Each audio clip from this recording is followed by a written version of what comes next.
Your visit to Riga is related to participation in the Baltic International Bank conference. Yeah.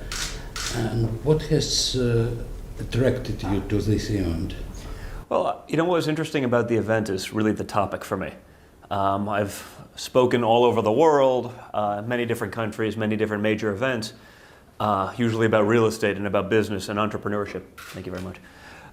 But this was a little bit unique because they wanted to talk about generational wealth, family businesses, and I think it's something that I can actually talk very intelligibly about. Something that is obviously very important to myself and my family, but not really a topic that's often spoken about.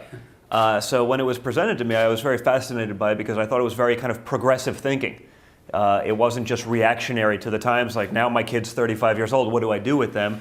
So it was just an interesting topic, and again, probably the thing I can talk most about, but something that I've never had the opportunity to speak about. So it was really fascinating to me, and look forward to hopefully being able to impart some knowledge in an area where clearly there's a lot of wealth being generated.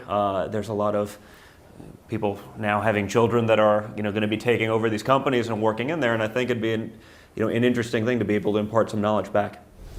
Well, but last summer, Latvian press reported that Mr. Krutoja and Mr. Kozils had visited your office in New York, and that your company has interest in construction concert hall in Riga. Is it true? We were talking. Conversations. We went back and forth for a little while. Nothing went forward, but it's an area that we are interested in. I mean, we're doing a project right now in Georgia. My father was just over there. We're looking at another project in Baku. Not that it's the same area, but it's sort of similar in terms of the former relationships and the proximity to the Soviet Union and these sort of things. So, I think it's a part of the world that now you're starting to see some amazing architecture, some incredible real estate. You're seeing a real big boom in wealth. Obviously, in some of these more emerging markets, there's a great appreciation for brand. And brand names, and I think for real estate and high-end luxury living as well as hotels, obviously we have something that's very relevant in that sector, and so it's definitely something that we'd be interested in looking at further. Have you any other business plan in Latvia? Not at the moment. Not at the moment, but like I said, usually these trips, while I'm speaking at a conference, I usually it ends up being a great opportunity to network, to meet other people that are doing things both here and all over the world that would be interested in collaborating. So for me, a big part of my job is just forming those friendships that often lead to partnerships. You just told about your new project in Georgia, but we have never heard about any projects in Russia, but it's a big market. Maybe it should be interesting for such a businessman. It is. I've been there many times, and I spent quite a bit of time in Moscow looking at deals. A lot of that was before sort of the world changed, say 2005, 2006, 2007.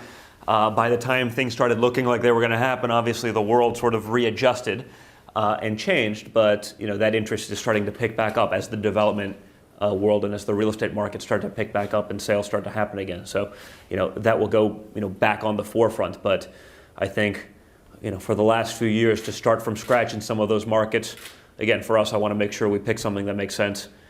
We pick a winner. We don't want to have a sort of a false start in a given market. I would rather wait and do it when it makes the most sense, and I think that's starting to get good again. And what would you do in Russia? What kind of project? It depends. I mean, the things that I've looked at thus far, I've looked at everything from resort to hotel. I was there last summer looking at a potential golf development because that's a big part of what we do also, high-end golf courses and championship-type golf courses. A big part of what we do now is the hotel world, so building, managing, branding high-end hotel assets. So I think any of those things would be possibilities. And your mom is from Czech Republic? That's correct. Do you have any projects or any plans for Czech Republic? We don't in Czech, and I'd love to have something there. I speak the language fluently. Mluvím česky perfektně, víš, tak I speak the language fluently. I used to spend about 6 weeks to 2 months every summer growing up, back in what was then, communist Czechoslovakia from 1980 on with my grandfather.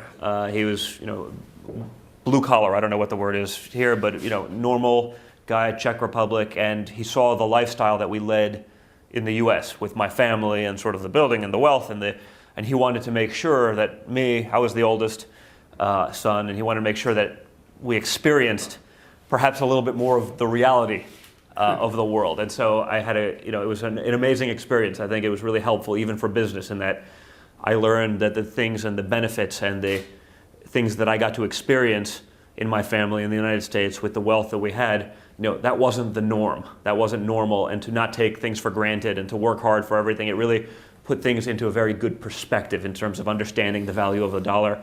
I'll probably touch on that a little bit even tomorrow in my speech. Okay, but still you don't have projects in Czech. No, we haven't. We haven't done Why? anything there. Again, for us, one of the things that we have to do with the brand that my father's created over 30 years, it's a very ultra luxury brand. So could I have done projects in any of those markets? Yes. Would they have been the best in that market? I don't know. So for me, it's about making sure we get the best location, the best partner in that market. Are building the best hotel, the best structure, the best residential building, whatever it may be.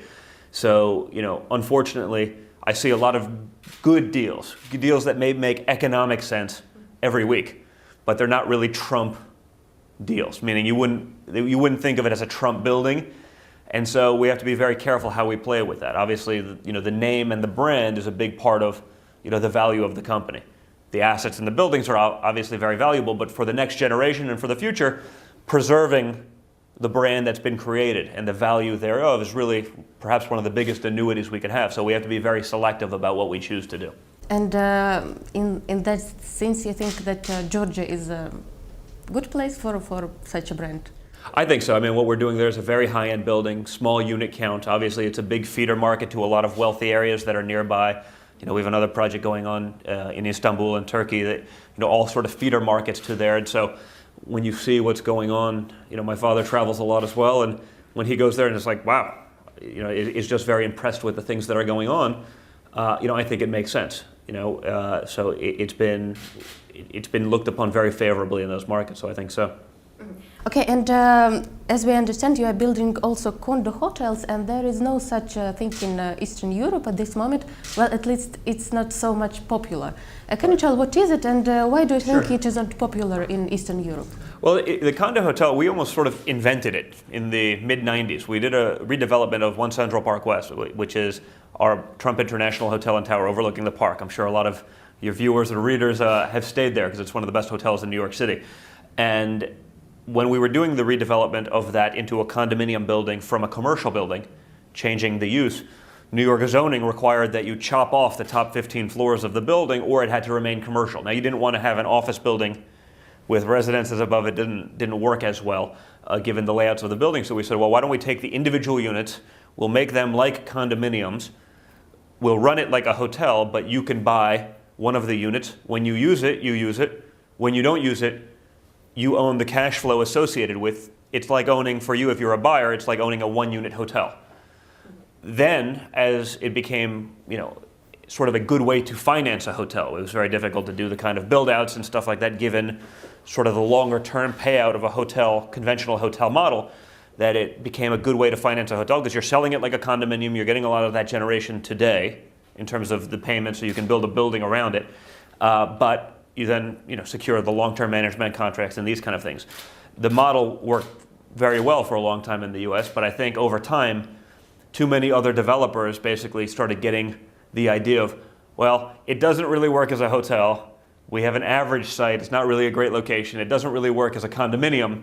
So let's do this, and we'll create this new model of hotel condo and try to do it everywhere. And so it sort of overpopulated the market with that kind of product, and so it lost a lot of favor. Some places it's not as easy to do because of leasing or various zoning requirements, but I think it's a model that's very viable in the right markets, in markets that make sense with the right product. When everyone tries to do it simply as a way to finance a project that wouldn't otherwise be financeable, it makes it sort of difficult and gives sort of the model a bad reputation. So it was good for a while when the world changed in 2006 and 2007, sort of no longer penciled economically because people are saying, well, I can't pay this much for real estate and only have this much on the cash flow model. So it's changed, but like everything else, it goes in cycles, right? So I'm sure that will come back again. Will it come to Eastern Europe? It may. It depends on the markets. I'm sure people will do it there. I know people have presented us projects, to look at that utilize that concept. But again, I think over the last few years, we opted to play it safe rather than take some of those chances, and I think we made the right decision with that.